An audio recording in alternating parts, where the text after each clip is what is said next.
नमस्कार, आपका स्वागत है। मैं हूं आपके साथ वैष्णो सोनी। बड़ी खबर में आप सभी का स्वागत है। इस बुलेटिन में हम बात करेंगे दिन की 4 बड़ी खबरों के बारे में।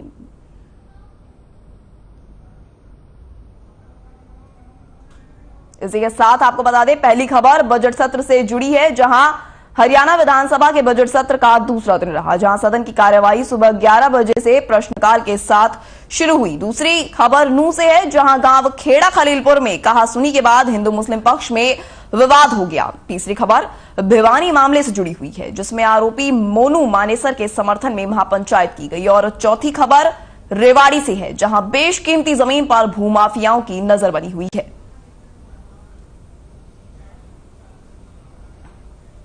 तस्वीरों में आप देख सकते हैं, पहली तस्वीर वो है जिसमें सदन में अभय चौटाला निष्कासित हो गए हैं। वहीं दूसरी दो गुटों में झड़प की दिखाई दे रही है। तीसरी में आप देख सकते हैं मोनू मानेसर के समर्थन में महापंचायत का आयोजन किया गया। वहीं चौथी तस्वीरों में आप साफ तौर पर देख सकते हैं जमीनों पर भूमाफियाओं की नजर बनी हुई है, जहां एक तरफ लगातार अवैध निर्माण को लेकर प्रदेश सरकार सख्त रवैया अख्तियार किए हुए है, वहीं इसी पर बता दें आपको, जमीन पर भूमाफियाओं को लेकर प्रशासन की पैनी नजर बनी हुई है। इसी को लेकर बता दें आपको, दिन की 4 बड़ी खबरों की आज हम बात करेंगे, जिसमें से पहली खबर सदन में अभय चौटाला को निष्कासित किया गया है, जो अपने आप में ही बेहद पेचीदा मामला हो जाता है। वहीं दूसरी खबर दो गुटों में झड़प की आ रही है। तस्वीरों में आप देख सकते हैं किस तरीके से दो गुट आपस में झड़प करते दिख रहे हैं, पथराव एक दूसरे पर करते दिख रहे हैं। तस्वीरों में आप देख सकते हैं किस तरीके से देखते ही देखते दो गुटों में लड़ाई इतनी ज्यादा तेज हो गई कि दोनों ही एक दूसरे पर पथराव करने लगी। वहीं तीसरी तस्वीर में आप देख सकते हैं मोनू मानेसर के समर्थन में महापंचायत का आयोजन किया गया। वहीं चौथी तस्वीरों में आप देख सकते हैं जमीन पर भूमाफियाओं की नजर लगातार बनी हुई है।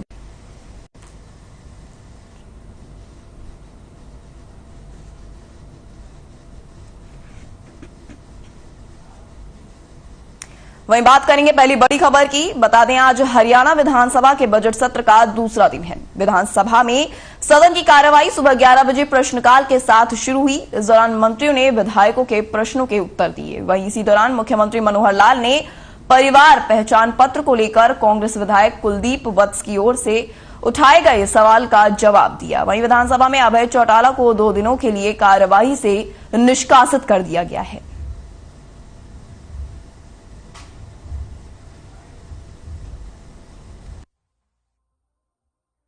4 भाग हैं इसके।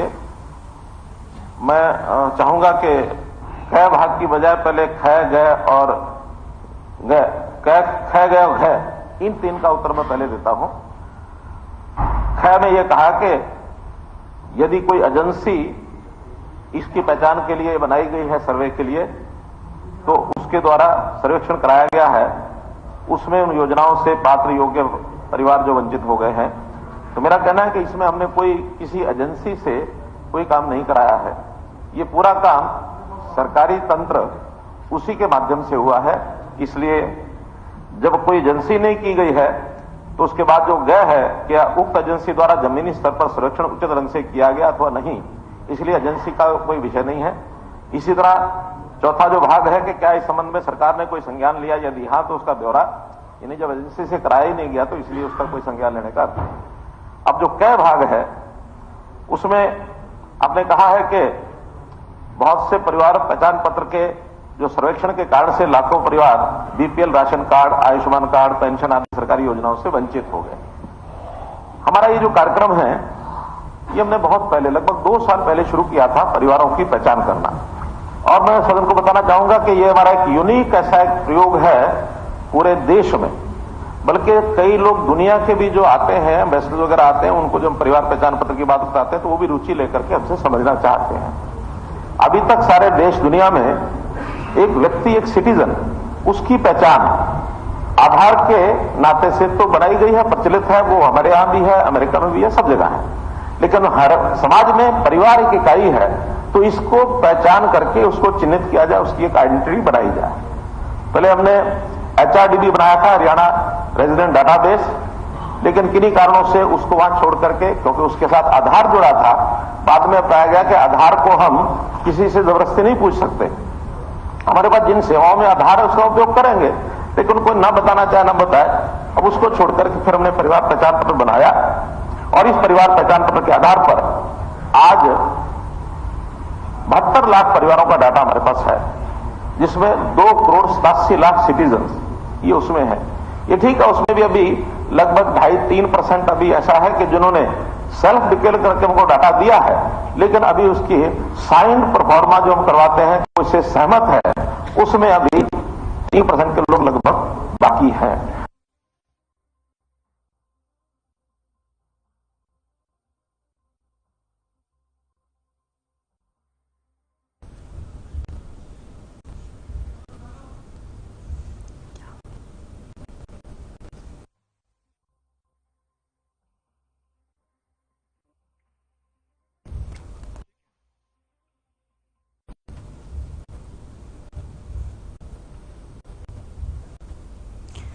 वहीं इसी खबर पर ज्यादा जानकारी के लिए हमारे साथ बीजेपी के प्रवक्ता विदु रावत जी जुड़ गए हैं।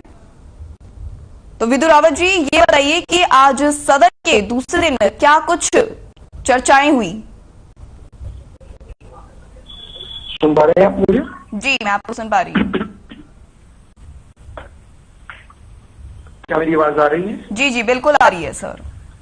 जी जी, क्या सवाल है आपका? जी सर, सवाल ये है कि सदन के आज दूसरे दिन क्या कुछ चर्चा हुई?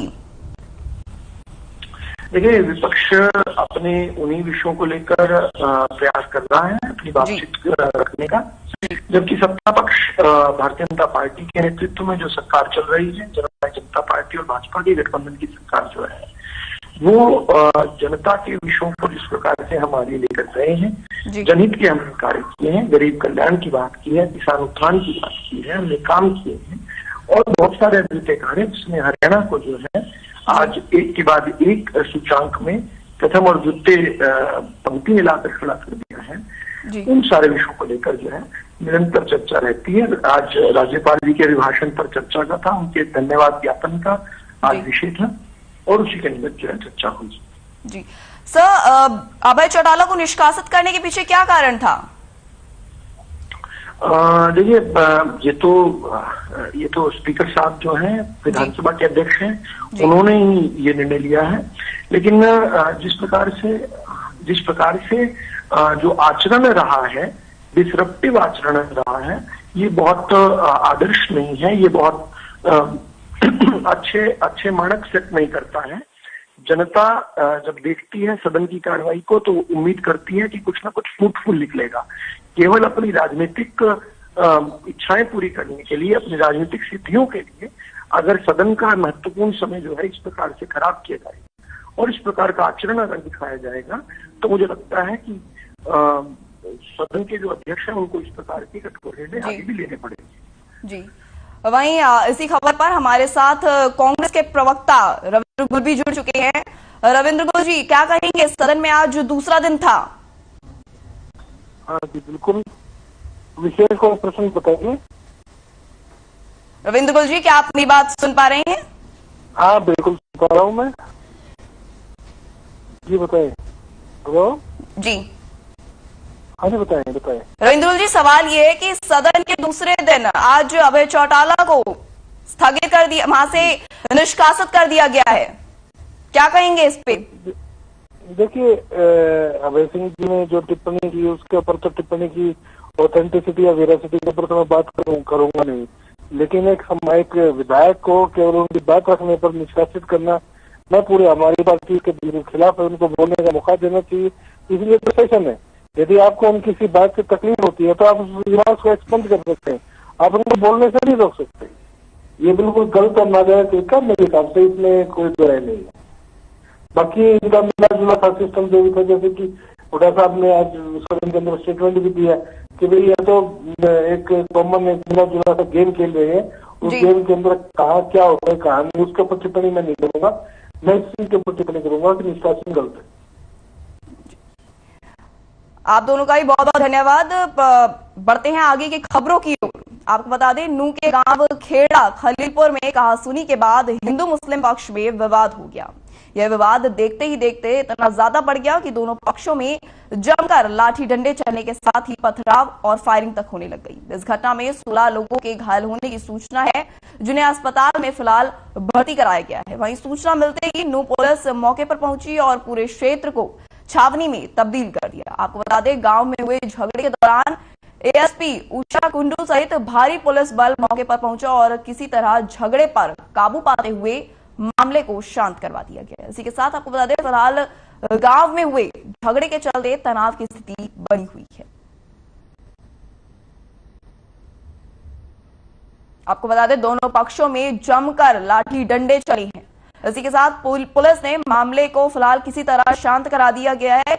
बताया भी जा रहा है कि मामूली सी कहासुनी को लेकर दो पक्षों में विवाद देखते ही देखते इतना ज्यादा बढ़ गया कि लाठी डंडे तक चलने की नौबत आ गई। आप तस्वीरों में देख सकते हैं कि किस तरीके से दोनों पक्षों में किस तरीके से लाठी डंडे और पत्थरबाजी होने को देखने को मिल रही है। आपको बता दें, तस्वीरों में साफ तौर पर देखा जा सकता है कि मामूली सी कहासुनी पर किस तरह से दोनों पक्षों में जमकर लड़ाई हो गई। वहीं पुलिस ने फिलहाल किसी तरह मामले को शांत करवा दिया है। उनका तो पूरा काम था। और वे क्यों आएंगे?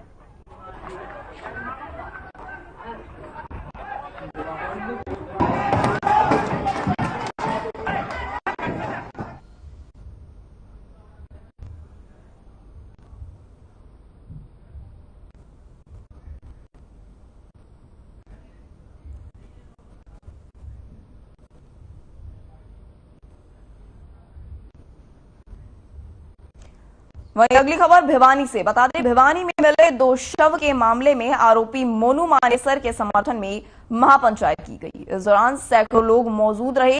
वहीं भीड़ ने सड़क पर जाम तक लगा लिया। इतना ही नहीं, महापंचायत में राजस्थान पुलिस को खुली धमकी दी गई।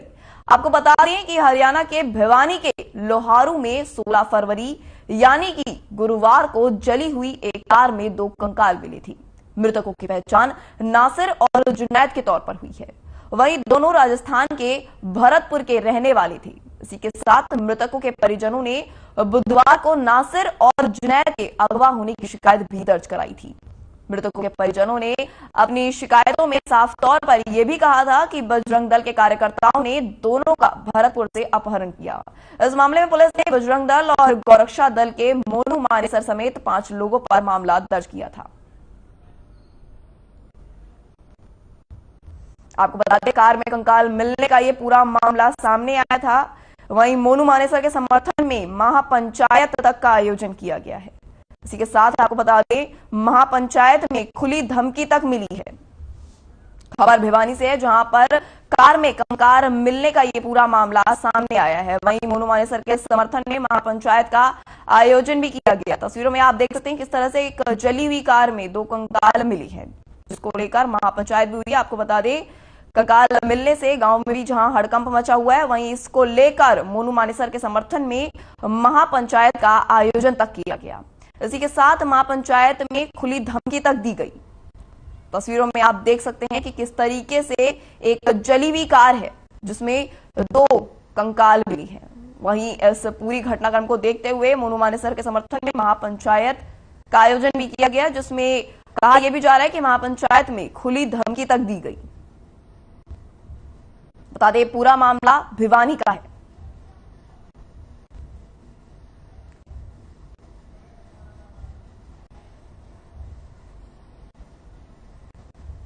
वहीं इसी खबर पर ज्यादा जानकारी के लिए हमारे साथ हमारे संवाददाता दीपक जुड़ गए हैं। दीपक, क्या अपडेट है इस पूरी खबर पर?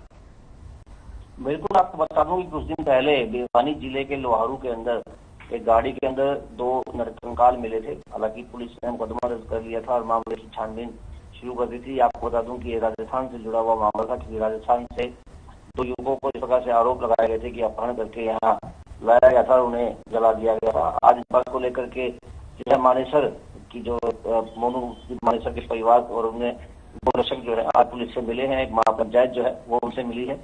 राष्ट्रपति के नाम और एसीपी मानेसर जो है उनके नाम में जो है ज्ञापन भी सौंपा गया है और आरोप भी लगाया गया कि राजस्थान पुलिस जो है वो बेवजह मोनू को फंसाना चाहती है। इस तरह के आरोप जो है वो लगाए गए हैं। जी दीपक, तो यहाँ पर सवाल ये भी है कि जो कार में कंकाल मिले हैं वो किनके हैं? देखिए, आपको बता दूं कि जिस प्रकार से मामला जो सामने आया था वो राजस्थान के 2 युवकों के संबंध में आया था कि वो जो दो युवक है वो जिस प्रकार से आरोप लगाए गए थे कि वो जो है गो तस्कर है और इस तरह की जो है घटनाओं को अंजाम देते हैं, उसको लेकर इस प्रकार से आरोप लगे थे कि कुछ लोगों ने, हिंदू संगठनों ने उनके साथ इस प्रकार की घटना को अंजाम दिया है। हालांकि मामला अभी पुलिस जो है छानबीन में है, पुलिस अभी इस मामले की जांच कर रही है, उसके बाद ही जो सारी बात है वो सामने निकल करके आएगी। हालांकि आज जो बता दूं, आज हमारा पंचायत जो है वो पुलिस से मिली है, उन्होंने साफ तौर पर पुलिस को कहा कि इन्हें जो है जबरदस्ती मोनू मानेसर को जो है वो जानबूझ करके फंसाया जा रहा है। मामले की तफ्तीश के बारे में भी उन्होंने पुलिस को कहा है। वहीं इस पूरे मामले को लेकर जो आज महापंचायत हुई है मोनू मानेसर के समर्थन में, इस महापंचायत में क्या कुछ फैसला लिया गया है? दीपक सुन पा रहे हैं आप? देखिए, मैं आपको बता दूं कि जिस प्रकार से मोनू मानेसर की जिस प्रकार से जब महापंचायत हुई है, महापंचायत ने कहा कि गिरफ्तारी अगर होती है तो महापंचायत में निर्णय लिया गया कि उनके खिलाफ बड़े स्तर पर प्रदर्शन किया जाएगा और काफी आक्रोशित जो है वो भी महापंचायत दिखाई दे रही थी। इस प्रकार से लग रहा है कि मामला जो है काफी अधिक तूल जो है वो पकड़ता जा रहा है। और पुलिस प्रशासन की तरफ से इस पूरे मामले पर क्या कुछ कहा गया है? ये पुलिस ने लोगों को कहा कि किसी के खिलाफ भी जो है गलत कार्य नहीं होगा और जो मामला पुलिस सही तरीके से जांच करेगी। जांच के बाद जो पुलिस की कार्रवाई होगी वो पुलिस जो है वो करेगी। जी, धन्यवाद दीपक तमाम जानकारियों के लिए। बढ़ते हैं आगे की खबरों की ओर। बता दें अगली खबर रेवाड़ी से है। रेवाड़ी के सर्कुलर रोड स्थित देवान टेकचंद क्लब सोसाइटी की करोड़ों रुपए की जमीन को खुर्द-बुर्द करने का मामला एक बार फिर से गरमाने लगा है, जिस पर कुछ दबंग भूमाफियाओं की गिद्ध नजर है।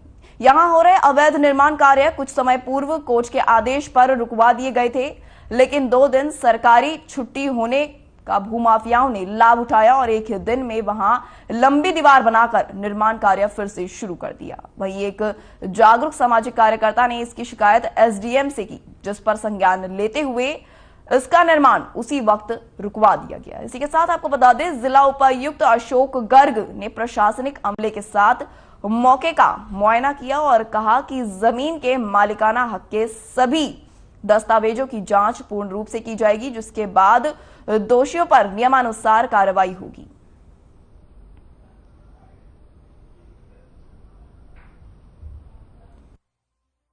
एक तो इसमें अभी ये निर्माण चल रहा था, उस निर्माण को रुकवाया है और इसकी मलकियत के बारे में फाइल को अच्छी तरह से पढ़ के जो भी उससे तथ्य निकल के आएंगे उसके आधार पर कार्रवाई करेंगे। फाइल को पढ़ के उसमें जिस तरह की कार्रवाई फाइल कहेगी उस तरह की कार्रवाई होगी। क्या अभी निर्माण कार्य बिल्कुल रोक दिया गया? हाँ, निर्माण कार्य रोक दिया गया और इस पर कार्रवाई करेंगे। अभी ये परसों रात की घटना है। मुझे जैसे ही पता लगा कि दीवान चेक कलम पे कुछ असामाजिक तत्व इस पर अवैध निर्माण करने जा रहे हैं, उसी समय मैंने जो रेवाड़ी शहर के एसडीएम हैं माननीय होशियार सिंह जी, मैंने उनको फोन लगा कहा तो उन्होंने रातों रात काम रुकवा दिया। उसके बाद में ये सारा मामला उपायुक्त की मैंने जानकारी में आज उनसे मैं मिला और आज वो मौके के ऊपर आकर उन्होंने सारी जगह देखी और बर्दाश्त से वो हर चीज समझ गए हैं और उन्होंने देख लिया और ये भी कह गए कि इसके ऊपर अब कोई अवैध निर्माण कार्य नहीं होगा। डंपिंग स्टेशन के बारे में मैंने उनको बता दिया है और यहाँ की जमीन के बारे में मैंने उनको बता दिया है, तो इसके ऊपर उचित जो कार्रवाई होगी। मतलब गलत काम आरडी साहब ने खुद कहा है और मनोहर लाल खट्टर जी की सरकार में रेवाड़ी पे कहीं पे भी अवैध कब्जे नहीं होने दिए जाए।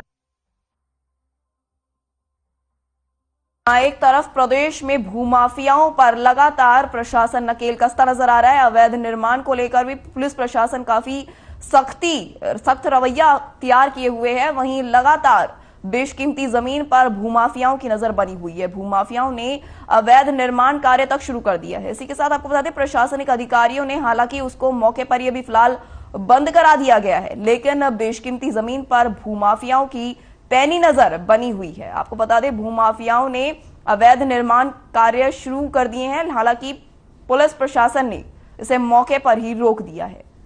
बता दें, तस्वीर रेवाड़ी से सामने आ रही है, जहां पर भूमाफियाओं ने 2 ही दिन के भीतर एक लंबी दीवार बनाकर अवैध निर्माण किया है। इसी के साथ आपको बता दें, हालांकि पुलिस प्रशासन लगातार इस पर सख्त रवैया अख्तियार किए हुए है।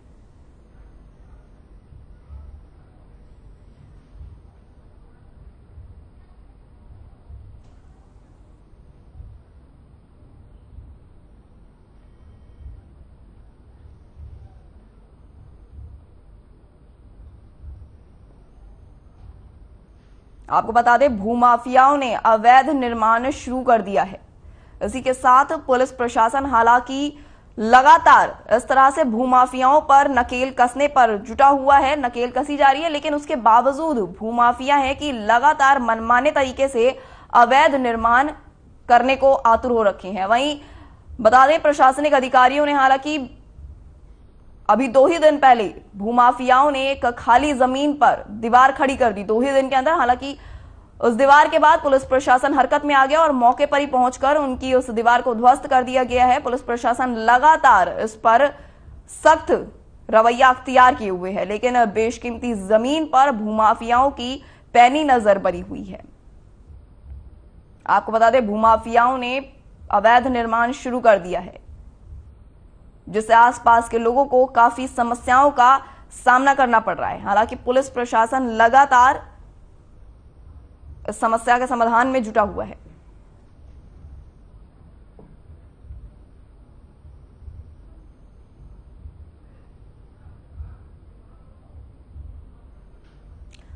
फिलहाल अभी इतना ही। तमाम देश दुनिया की बड़ी खबरों के लिए देखते रहिए।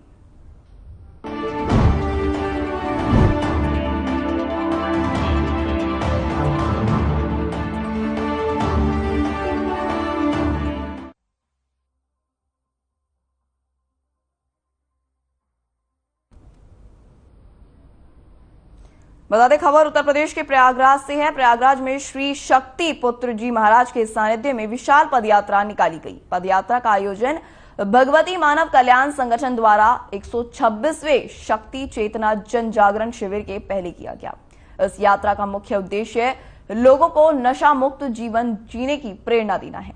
साथ ही 25 और 26 फरवरी को होने वाले कार्यक्रम में लाखों लोग सम्मिलित होकर एक साथ शंखनाद करेंगे। इस पूरे कार्यक्रम का लाइव प्रसारण कई टीवी चैनल्स पर भी दिखाया जाएगा।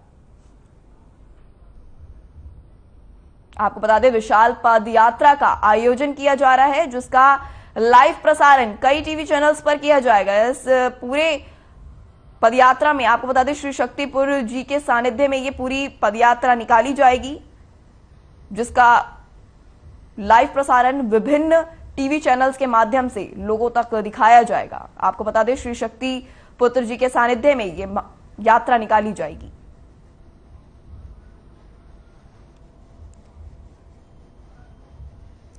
बता दें, विशाल पदयात्रा का आयोजन किया जा रहा है। जी, श्री शक्तिपुर जी के सानिध्य में ये पदयात्रा निकाली जा रही है। बता दें, खबर उत्तर प्रदेश के प्रयागराज से है, जिसको लेकर भक्तों का बड़ा झमघट यहां पर देखने को मिल रहा है। आपको बता दें, विशाल पदयात्रा का आयोजन किया गया है और श्री शक्तिपुत्र जी के सानिध्य में पदयात्रा का आयोजन किया जा रहा है। वहीं इसमें लाखों की संख्या में श्रद्धालु दूर दूर से इस यात्रा में शामिल होने के लिए आ रहे हैं, जिसकी सीधी तस्वीरें आप साफ तौर पर देख सकती हैं।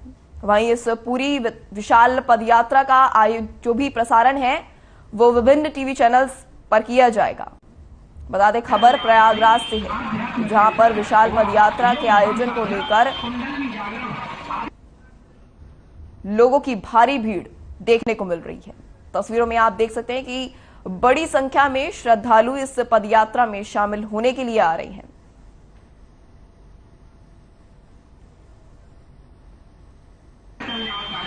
आध्यात्म के साथ योग ध्यान साधना कुंडली जागरण